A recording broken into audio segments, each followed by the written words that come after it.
El haz de luz de la linterna atravesó el silencio de medianoche en el piso 15 de Sterling Industries. Isabelle Blackwood, de 7 años y con ojos blancos como la leche, estaba sentada en la sombra como una muñeca de porcelana que no había visto nada en 3 años. Sin embargo, su rostro se inclinó hacia la luz con una conciencia casi sobrenatural. Los labios de la pequeña se curvaron en una leve sonrisa, como si los fotones danzantes transportaran melodías que solo ella podía desoler. Las manos callosas de James Michie temblaban alrededor de la empuñadura de la linterna. Su uniforme de conserje estaba arrugado por las horas de trabajo nocturno, pero su mirada tenía la intensidad de un hombre presenciando un milagro. El sonido estalló como un trueno. Los tacones Louis Vuitton de Catherine Blackwood golpeaban el mármol italiano con furia corporativa, cada golpe resonando como disparos por los pasillos acristalados. Su cabello rubio platino ondeaba tras ella mientras avanzaba a toda velocidad, con su traje de diseñador impecable a pesar de la hora, y su serenidad de directora ejecutiva se quebraba con furia maternal. «¿Qué le estás haciendo a mi hija?». Las palabras estallaron en su garganta. «Te despido ahora mismo». Pero James no retrocedió. Su rostro curtido permaneció fijo en Isabelle, quien, de alguna manera, había descendido 15 pisos a través de un laberinto de pasillos ejecutivos en absoluta oscuridad, moviéndose con la seguridad de quien posee una visión más allá de la vista. Los guardias de seguridad surgieron de las sombras como fantasmas corporativos, sus pesados pasos creando un redoble de autoridad contra los pisos pulidos. El dedo con manicura de Catherine señaló a James con la precisión de una estocada. Su anillo de bodas reflejó las fuertes luces fluorescentes a pesar de estar divorciada durante 4 años. El carrito del conserje estaba abandonado cerca de los ascensores, su contenido esparcido sobre una alfombra costosa como evidencia de algún crimen interrumpido. Pero James Michie permaneció inmóvil como el granito, su figura de 40 años proyectando largas sombras bajo la iluminación de emergencia. Sus ojos no se apartaron de Isabelle, quien permanecía sentada en perfecta quietud, con sus pequeñas manos cruzadas sobre el regazo con el aplomo de alguien que superaba con creces sus 7 años. La respiración de la niña era constante, rítmica, casi meditativa en su cadencia. El jefe de seguridad alargó la mano hacia la radio, sus dedos bailando sobre los botones con la eficiencia de la práctica. El pecho de Catherine subía y bajaba con una furia apenas controlada, bajo su maquillaje perfectamente aplicado, incapaz de disimular el agotamiento que se le marcaba en los ojos tras otra jornada laboral de 16 horas. Había dejado a Isabelle en su despacho de la esquina, 3 pisos más arriba, rodeada de juguetes y un sistema de alerta médica que debería haber evitado precisamente esta situación. La oficina del ático, con sus ventanales que iban del suelo al techo, se había convertido en una jaula dorada para una niña que había perdido la vista por un tumor cerebral a los 4 años. Ahora, esa misma niña estaba sentada en la oscuridad, tras haber logrado navegar por un edificio que confundía a los empleados experimentados. James finalmente habló, su voz cargando con el peso de incontables noches de insomnio. Ella me encontró. A Catherine se le quedó la respiración atrapada en la garganta como una mariposa atrapada.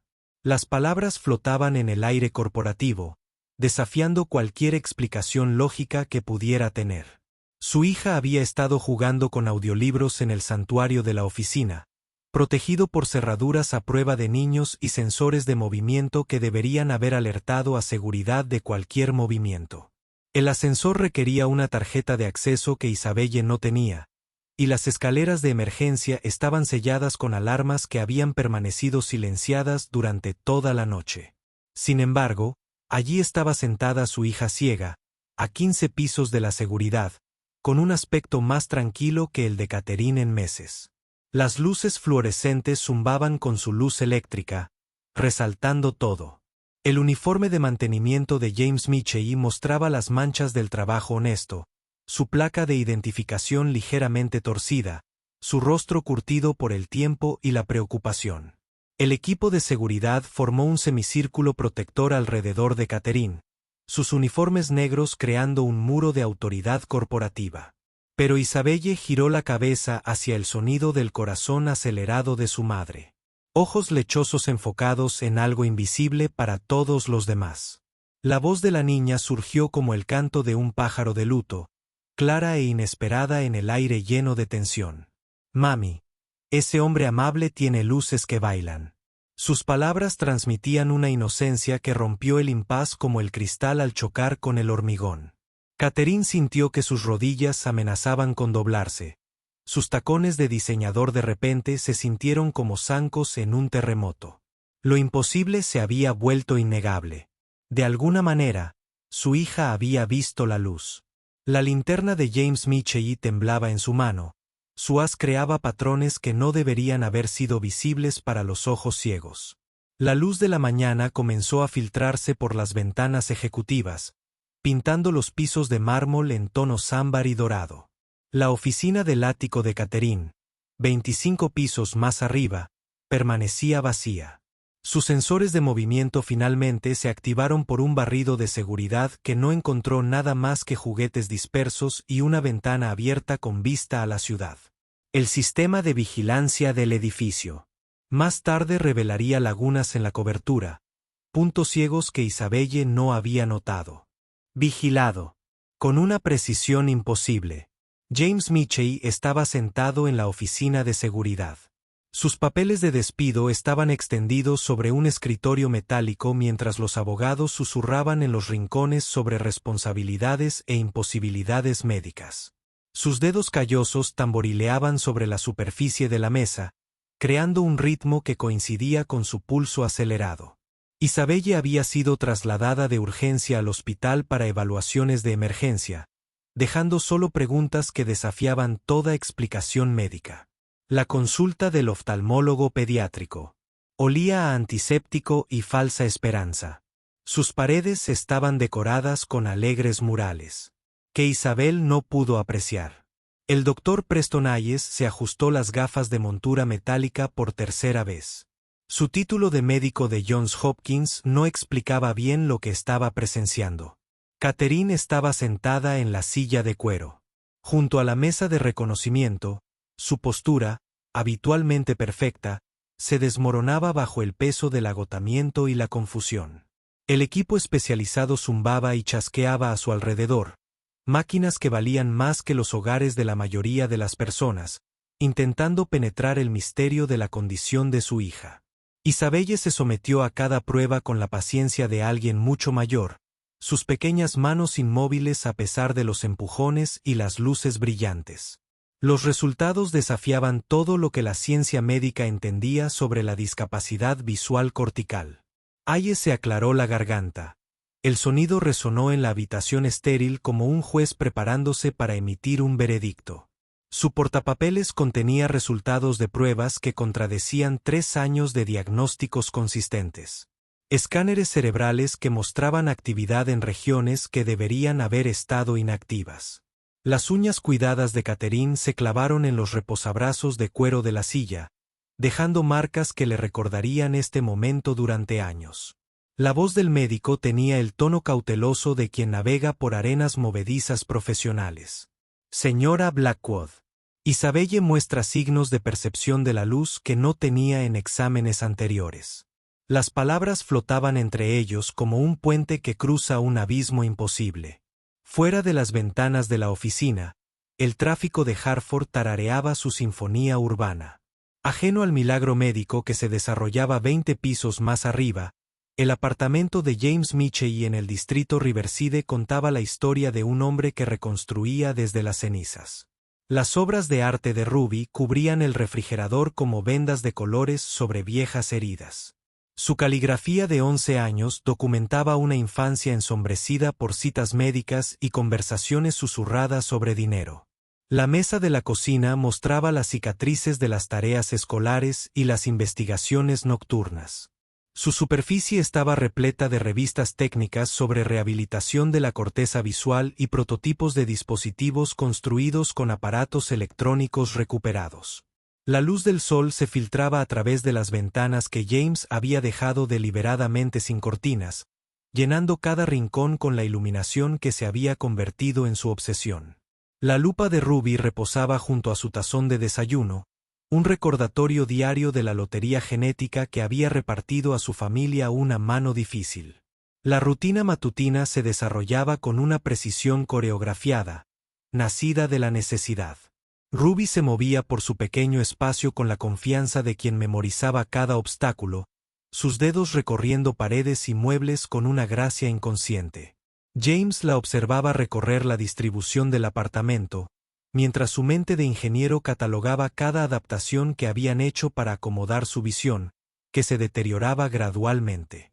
El sistema de iluminación especializado que había instalado proyectaba todo en tonos cálidos y uniformes, diseñados para maximizar el contraste y reducir la fatiga visual. Las facturas médicas formaban pilas ordenadas sobre el mostrador, con sus importes marcados con tinta roja como heridas que se negaban a cicatrizar. Las denegaciones del seguro habían llegado con la eficiencia de una empresa. Cada una, un clavo más en el ataúd de los tratamientos convencionales. La mochila escolar de Ruby contenía más que libros de texto y lápices. La lupa portátil que James había construido con componentes de smartphone y lentes ópticas estaba junto a su almuerzo, con el indicador de batería brillando en verde como un rayo de esperanza. Sus compañeros hacía tiempo que habían dejado de preguntar por el inusual equipo, aceptándolo con la misma naturalidad con la que aceptaban el inhalador de Jacob o los audífonos de Emma. La niña de 11 años había heredado la resiliencia de su padre, junto con el deterioro de la visión de su madre. Enfrentando cada día con una determinación que humillaba a hombres adultos, James la besó en la coronilla, aspirando el aroma a champú de fresa y la inocencia infantil. El autobús escolar llegaría en 10 minutos, llevándola lejos de su protección durante otras 8 horas. La planta ejecutiva de Sterling Industries bullía con el caos controlado del control de daños corporativo. La asistente de Catherine atendía las llamadas de los miembros de la junta directiva y los consultores médicos, con una voz que mantenía una calma profesional, mientras sus notas revelaban el creciente pánico subyacente.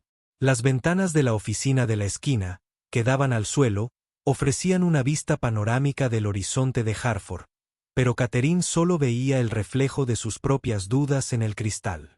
Documentos legales cubrían su caoba. Su escritorio parecía hojas caídas, cada una representando un nuevo lastre en el caso de James Michie. El papeleo del despido debería haber sido sencillo, pero nada de la noche anterior lo era. Le temblaban las manos al tomar la taza de café. El borde de cerámica resonaba contra sus dientes como castañuelas marcando el paso.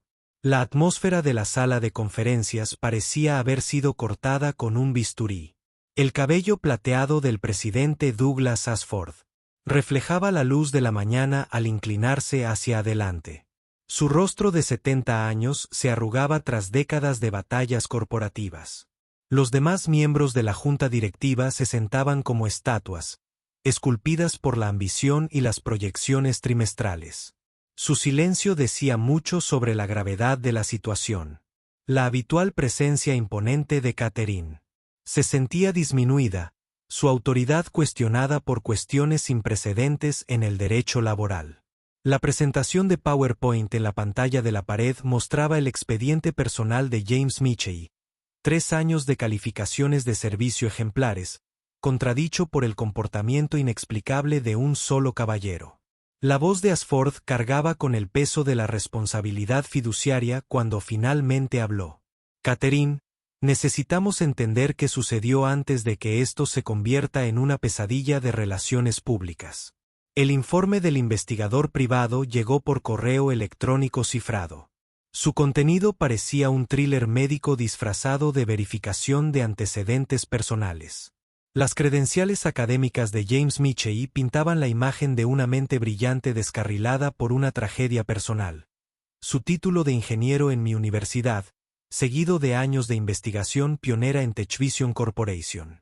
Las fotografías mostraban una versión más joven del hombre con el que Catherine se había topado, de pie junto a sofisticados equipos de laboratorio valorados en millones de dólares. Su especialidad, la ingeniería biomédica, se centraba específicamente en la estimulación de la corteza visual y la rehabilitación de vías neuronales. La revelación más contundente del informe quedó enterrada en los registros financieros. Una enorme deuda médica acumulada durante el tratamiento contra el cáncer de su esposa Rebecca, seguida de un cambio de carrera abrupto y sin sentido lógico. Sus patentes contaban una historia de innovación impulsada por la desesperación. 15 dispositivos diferentes de asistencia visual, cada uno más sofisticado que cualquier otro disponible actualmente en el mercado. Las fechas de presentación coincidieron con el embarazo de Rebecca y el desarrollo temprano de Ruby, lo que sugiere una preparación previa del padre para los desafíos genéticos.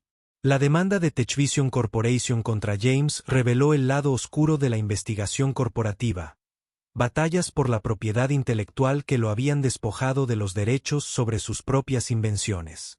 El acuerdo de conciliación incluía una cláusula de no competencia que, en la práctica, le impedía trabajar en el campo que había elegido, obligándolo a realizar trabajos domésticos para cubrir las necesidades médicas de su hija. El café de Catherine se enfrió mientras asimilaba las implicaciones de lo que leía. El departamento de neurología pediátrica del hospital ocupaba una planta entera, con sus pasillos decorados con personajes de dibujos animados que parecían burlarse de la seriedad de los negocios que se desarrollaban allí. El consultorio de la doctora Sarah Chen daba al jardín infantil, donde los jóvenes pacientes jugaban bajo la atenta mirada del personal médico y de sus ansiosos padres. El último escáner cerebral de Isabelle brillaba en el monitor de pared. Sus colores revelaban patrones de actividad que desafiaban la comprensión convencional. Catherine permanecía rígida en la silla de visitas. Su traje parecía una armadura que no la había protegido de la batalla más importante de su vida. La voz del neurólogo tenía la cuidadosa modulación de quien da noticias que podrían cambiar el futuro de una familia. Señora Blackwood, estamos observando una actividad neuronal sin precedentes en regiones que no mostraron función tras la extirpación del tumor.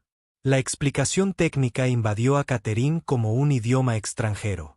Terminología médica que bien podrían haber sido jeroglíficos antiguos. El diagrama del Dr. Chen mostraba la corteza visual en sección transversal, destacando las áreas que habían permanecido inactivas desde la cirugía de Isabelle 3 años antes. La reciente resonancia magnética reveló la formación de nuevas vías neuronales, conexiones que la ciencia médica insistía en que eran imposibles de regenerar en niños mayores de 5 años. La emoción de la doctora apenas se contenía bajo una compostura profesional. Sus manos gesticulaban animadamente mientras describía las implicaciones para la investigación de la neuroplasticidad pediátrica. Pero Catherine solo oía una cosa con claridad. Su hija podría volver a ver. La posibilidad pendía entre ellas como un salvavidas lanzado a una mujer que se ahogaba. El laboratorio de investigación de James Michie se había reducido a un rincón de la sala de estar de su apartamento, con componentes electrónicos y manuales técnicos que creaban un caos organizado en cada superficie disponible. El dispositivo que había estado construyendo para Ruby estaba parcialmente ensamblado. Sus conjuntos de LED y microprocesadores representaban meses de cuidadoso diseño y sacrificio financiero. Cada componente se había comprado con dinero raspado de su salario de conserje, médico. Facturas retrasadas para financiar la posible salvación de su hija. Los planos técnicos pegados a las paredes mostraban su progreso, modificaciones a su visión tecnológica original, adaptadas para la construcción de viviendas. Las pruebas de visión de Ruby de los últimos 6 meses formaban una línea de tiempo de deterioro gradual. Cada dato era un recordatorio urgente de que el tiempo se agotaba. Llamaron a la puerta de su apartamento a las 7:15 de la mañana, justo cuando James preparaba el almuerzo escolar de Ruby y revisaba sus tareas. Catherine Blackwood estaba de pie en el pasillo como una figura de otro universo. Su ropa de diseñador y su presencia ejecutiva eran completamente ajenas al modesto complejo de apartamentos. Su Mercedes sedán estaba parado en el estacionamiento de abajo, con el motor ronroneando con precisión germánica mientras los vecinos curiosos miraban por las ventanas. El primer instinto de James fue cerrar la puerta para proteger a Ruby del mundo corporativo que ya le había costado todo. Pero algo en los ojos de Catherine lo detuvo. Una vulnerabilidad que atravesó su fachada profesional como la luz del sol que atraviesa las nubes de tormenta. Sostenía una carpeta manila en sus manos cuidadas, cuyo contenido prometía cambiarlo todo de nuevo. Ruby apareció junto a James, con la lupa agarrada entre sus dedos mientras intentaba concentrarse en su inesperada visitante. El rostro de la niña de 11 años se contrajo por la concentración. Su limitada visión luchaba por procesar los rasgos y la ropa cara de Catherine. James sintió el familiar instinto protector que le invadía el pecho. La misma sensación que lo había impulsado a reconstruir toda su vida en torno a las necesidades de su hija. Catherine contuvo la respiración al observar las evidentes dificultades visuales de la niña. La forma en que Ruby ladeaba la cabeza y entrecerraba los ojos a pesar de la intensa iluminación del pasillo. El momento se prolongó entre ellos como un frágil puente que salvaba años de desconfianza y barreras corporativas. Cuando Catherine finalmente habló, su voz no transmitía su habitual autoridad ejecutiva. «Señor Mitchell, necesito su ayuda». La cafetería de Maple Street bullía de gente que viajaba al trabajo por la mañana y estudiantes universitarios, con una atmósfera completamente distinta al estéril entorno corporativo de Sterling Industries. Catherine se sentó frente a James en una mesa de la esquina. Su habitual desayuno energético había sido reemplazado por nerviosos sorbos de café solo y un pastel intacto. La carpeta manila estaba abierta entre ellos, revelando el historial médico de Isabelle y la impactante revelación de que su hija podría estar recuperando la vista. Los dedos callosos de James trazaban las imágenes del escáner cerebral con la precisión de quien comprendía su significado. Su formación en ingeniería le permitía interpretar diagramas de vías neuronales que desconcertaban a los profesionales médicos. Ruby estaba sentada a su lado, con sus deberes esparcidos sobre la pequeña mesa mientras resolvía problemas de matemáticas con la ayuda de su lupa. La conversación se desarrollaba en susurros y terminología médica, dos padres compartiendo la carga de hijos con discapacidades visuales que desafiaban las soluciones fáciles. Catherine se enteró de la pérdida gradual de la visión de Ruby, la condición genética heredada de su madre que empeoraba progresivamente. A pesar del tratamiento convencional, James descubrió que el tumor de Isabelle había sido extirpado con éxito, pero el daño en su corteza visual parecía permanente hasta la imposible demostración de la noche anterior. Sus palabras crearon una red de entendimiento mutuo. Dos personas que habían navegado por el laberinto de la medicina pediátrica y habían salido de allí con cicatrices pero decididas. El ruido ambiental de la cafetería encubría conversaciones que podrían cambiar el futuro de sus hijas. La voz de Catherine se redujo a poco más de un susurro cuando hizo su propuesta. «Quiero volver a contratarte, no como conserje, sino como lo que realmente eres». El portero del edificio de apartamentos de James llamó con la insistencia de alguien que cobra una renta atrasada, sus llaves tintineando como campanillas de viento en una tormenta. La notificación de desalojo había llegado 3 días antes, otra víctima de la decisión de James de priorizar los gastos médicos de Ruby sobre preocupaciones mundanas como la vivienda. Sus pertenencias se encontraban en cajas cuidadosamente organizadas, toda una vida de recuerdos reducida a cantidades manejables que cabían en un camión de mudanzas. Ruby ayudó con el embalaje. Su visión limitada no impedía su capacidad para organizar y clasificar sus posesiones. El apartamento que les había servido de santuario durante 2 años pronto pertenecería a otra familia, otra historia de lucha y perseverancia. James observaba a su hija doblar la ropa con precisión metódica. Su resiliencia lo humillaba como lo había hecho innumerables veces antes. Las instalaciones de investigación de Sterling Industries ocupaban todo el piso 20. Sus laboratorios y salas blancas representaban millones de dólares en equipos de vanguardia. James estaba en el centro de todo, con una bata blanca que le resultaba a la vez extraña y familiar.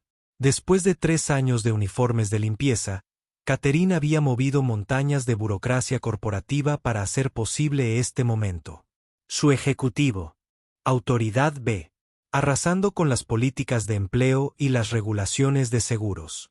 El equipo de ingenieros biomédicos le dio la bienvenida de nuevo a la profesión que nunca había abandonado por completo, con una emoción palpable al hablar de las posibilidades que le aguardaban.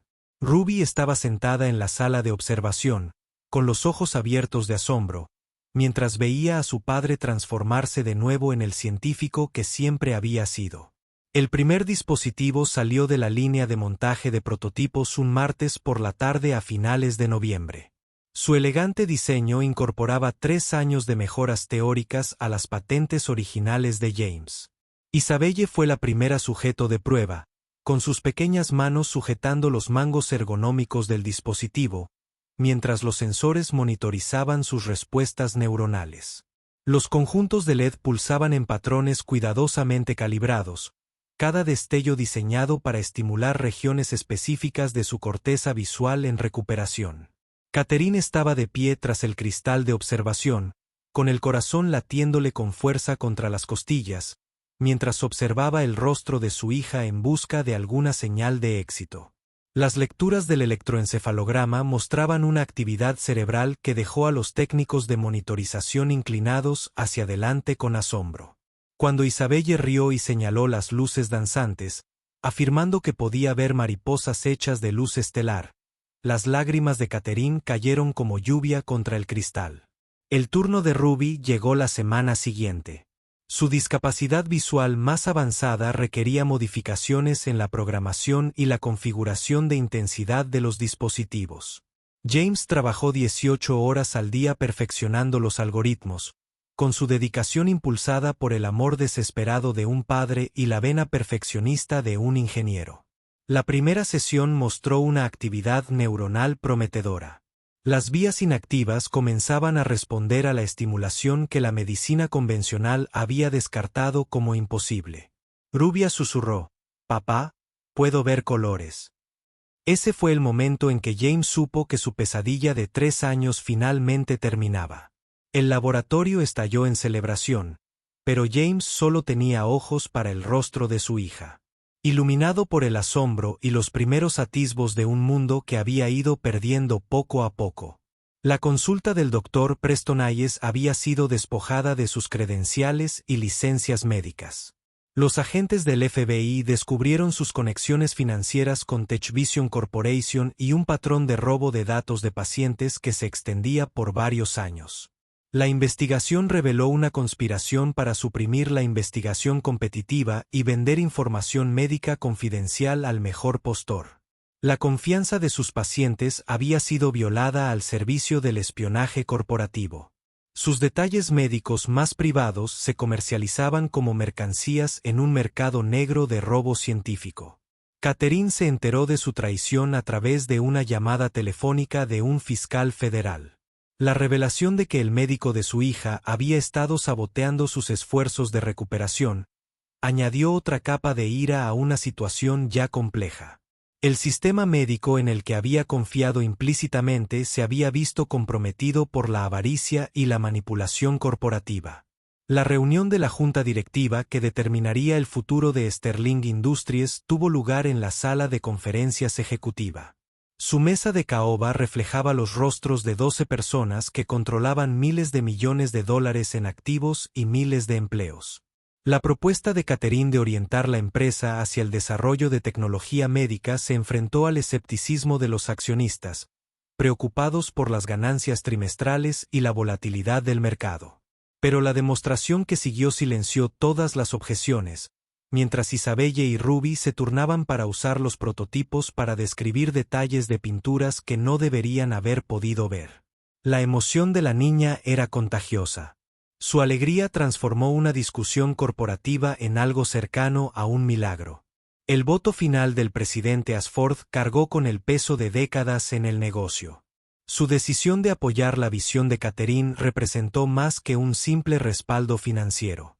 Damas y caballeros, estamos presenciando el futuro del potencial humano.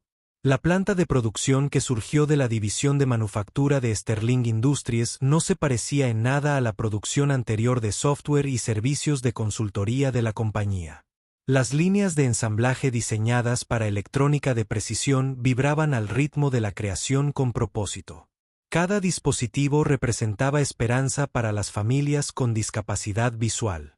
James supervisó el proceso de control de calidad con la intensidad de alguien cuya vista dependía de la perfección. Sus especificaciones exigían tolerancias que excedían los estándares de los dispositivos médicos. Las primeras 1000 unidades se distribuirían gratuitamente a hospitales pediátricos de todo el país. Un regalo que llegaría a niños cuyas familias nunca podrían permitirse una tecnología tan avanzada. Catherine firmó las órdenes de producción con la satisfacción de quien había encontrado un significado más allá de los márgenes de ganancia. La visión de Ruby se estabilizó al 70% de su capacidad normal. Su mundo explotó en colores y detalles que se habían ido desvaneciendo desde la infancia. Regresó a la escuela con una confianza que la transformó de una niña tímida que se escondía tras lupas en una estudiante entusiasta. Isabelle estaba ansiosa por explorar todo lo que su vista mejorada podía ofrecer. Sus maestros se maravillaron del cambio, no solo en su rendimiento académico, sino también en su disposición a participar en actividades que antes le habían resultado imposibles. James observaba desde la banda cómo su hija jugaba al fútbol por primera vez.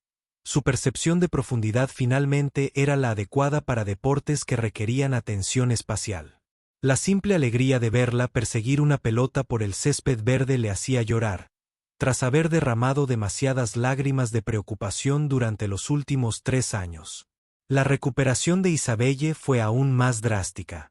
La neuroplasticidad de su joven cerebro permitía conexiones que sorprendieron incluso a los expertos médicos que monitoreaban su progreso.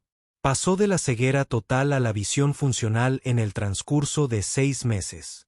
Cada logro se celebraba con el entusiasmo de quien presencia una resurrección. Sus obras de arte evolucionaron de pinturas abstractas con los dedos a objetos y rostros reconocibles. Sus dibujos a lápiz capturaban detalles que demostraban que su procesamiento visual no solo era funcional, sino también agudo. Catherine enmarcó cada foto, creando una galería que documentaba el viaje de su hija de la oscuridad a la luz. La oficina del ático, que una vez se sintió como una prisión, se convirtió en un patio de recreo donde Isabelle podía explorar y crear con seguridad. Las solicitudes de patentes que surgieron de la división de investigación de Sterling Industries se contaban por docenas, cada una representando un nuevo avance en la tecnología de rehabilitación visual. El nombre de James figuraba como inventor principal de dispositivos que ayudarían a miles de niños y adultos a recuperarse de diversas formas de pérdida de visión. Los intentos de TechVision Corporation de impugnar las patentes en los tribunales no tuvieron éxito. Su propio robo de propiedad intelectual proporcionó al equipo legal de Sterling argumentos para una contrademanda que enterraron a la competencia en costos judiciales. A James no se le escapó la ironía de que la empresa que había destruido su carrera ahora estaba siendo desmantelada por la misma investigación que habían intentado suprimir. La justicia llegó en forma de declaraciones de quiebra y cargos penales contra los ejecutivos que habían priorizado la avaricia sobre la innovación. El primer aniversario del rescate de Isabelle del pasillo corporativo no se celebró con una celebración, sino con una reflexión silenciosa. El edificio de Sterling Industries se había transformado en algo parecido a un campus médico. Sus plantas superiores estaban dedicadas a la investigación, mientras que las inferiores albergaban una clínica que ofrecía terapia visual gratuita a familias desfavorecidas. La oficina de James tenía vistas a la ciudad donde había comenzado su trayectoria. Sus ventanas ofrecían una visión de posibilidades en lugar de limitaciones. Ruby trabajaba a su lado después de la escuela. Su interés por la ingeniería biomédica surgió de su propia recuperación y de la pasión de su padre por ayudar a los demás. La niña que antes tenía dificultades para leer libros de texto ahora diseñaba mejoras para los mismos dispositivos que le habían salvado la vista. La transformación de Catherine de ejecutiva corporativa a líder humanitaria sorprendió a todos, excepto a quienes mejor la conocían. La mujer que antes priorizaba las ganancias trimestrales por encima de todo, ahora medía el éxito en función de la risa de los niños y de las familias reunidas con esperanza. Su oficina en el ático se llenaba regularmente de jóvenes pacientes que probaban nuevos dispositivos. Sus voces emocionadas reemplazaban el silencio estéril de las reuniones de negocios. La dotación de la Fundación Sterling crecía mensualmente, financiada por acuerdos de licencia con fabricantes de dispositivos médicos que querían incorporar las innovaciones de James en sus propios productos. Cada dólar ganado se reinvertía inmediatamente en investigación y programas de tratamiento gratuitos que llegaban a comunidades de todo el mundo. Las revistas médicas que publicaban artículos sobre el avance de la industria Sterling utilizaban términos como revolucionario y cambio de paradigma para describir la tecnología de rehabilitación visual. James era invitado a conferencias y simposios en todo el mundo. Su experiencia era buscada por investigadores que habían rechazado su trabajo apenas unos años antes. Pero él se mantuvo firme en la realidad diaria de ayudar a pacientes individuales. Su tiempo en el laboratorio se dividía entre el desarrollo de nuevos dispositivos y la formación de otros ingenieros para replicar sus métodos. Las patentes que había perdido por la visión tecnológica se convirtieron en notas a pie de página en la historia de la medicina, reemplazadas por innovaciones que surgieron de la libertad en lugar de las limitaciones corporativas. Su nombre sería recordado no por lo que le robaron, sino por lo que había dado generosamente al mundo. La propuesta de proyecto de fin de carrera de Ruby describía un dispositivo para ayudar a pacientes mayores con degeneración macular. Su mente de 17 años ya captaba conceptos que habían eludido a los investigadores de doctorado. La chica que una vez se enfrentó a la ceguera progresiva ahora planeaba una carrera en ingeniería biomédica. Su experiencia personal le proporcionó perspectivas que ningún libro de texto podría enseñar. James leyó su propuesta de investigación con un orgullo que amenazaba con desbordar su corazón, reconociendo su propia pasión por la innovación, la reflexión. Se reflejaba en los cuidadosos diagramas y especificaciones técnicas de su hija. La condición genética que amenazaba con robarle la vista se había convertido en la base de una vida dedicada a restaurar la visión de otros. El legado de Rebecca perduró de maneras que jamás imaginó. La fiesta del 8º cumpleaños de Isabelle tuvo lugar en la clínica Sterling Industries, rodeada de niños cuya vista había sido restaurada gracias a los dispositivos que surgieron de su propia recuperación. La cumpleañera se desenvolvió en la celebración con la confianza de quien nunca ha conocido limitaciones. Su risa se mezclaba con la de una docena de otros jóvenes pacientes cuyas vidas habían sido transformadas por la tecnología nacida de un amor desesperado. Catherine observaba desde la sala de observación de la clínica. Su reflejo en el cristal mostraba a una mujer que había descubierto que la verdadera riqueza se medía en momentos como estos. El mundo corporativo que una vez definió su existencia ahora parecía distante e insignificante comparado con la realidad inmediata de los niños que veían los rostros de sus padres por primera vez. El epílogo de su historia no se escribió en revistas médicas ni oficinas de patentes, sino en los momentos de tranquilidad en los que Ruby ayudaba a su padre a calibrar dispositivos que se enviarían a hospitales de todo el mundo. Su apartamento había sido reemplazado por una casa con un taller donde se formaban nuevos inventos, con ventanas orientadas al este para captar la luz matutina que se había vuelto tan preciada para su familia. El cabello canoso y el rostro surcado de James contaban la historia de alguien que había librado batallas imposibles y salido victorioso, no por conquista, sino por perseverancia y amor. El hombre que una vez limpiaba edificios de oficinas por la noche ahora iluminaba la oscuridad que amenazaba el futuro de los niños. Su legado se afianzó no en las salas de juntas corporativas, sino en los ojos agradecidos de las familias cuyos hijos podían ver. La imagen final fue de una belleza sencilla. 2 padres y sus hijas trabajando juntos en un laboratorio lleno de dispositivos que convertían la luz en esperanza. Su misión compartida demostraba que algunos tipos de visión no tienen nada que ver con los ojos, sino con la voluntad de ver posibilidades donde otros solo ven limitaciones.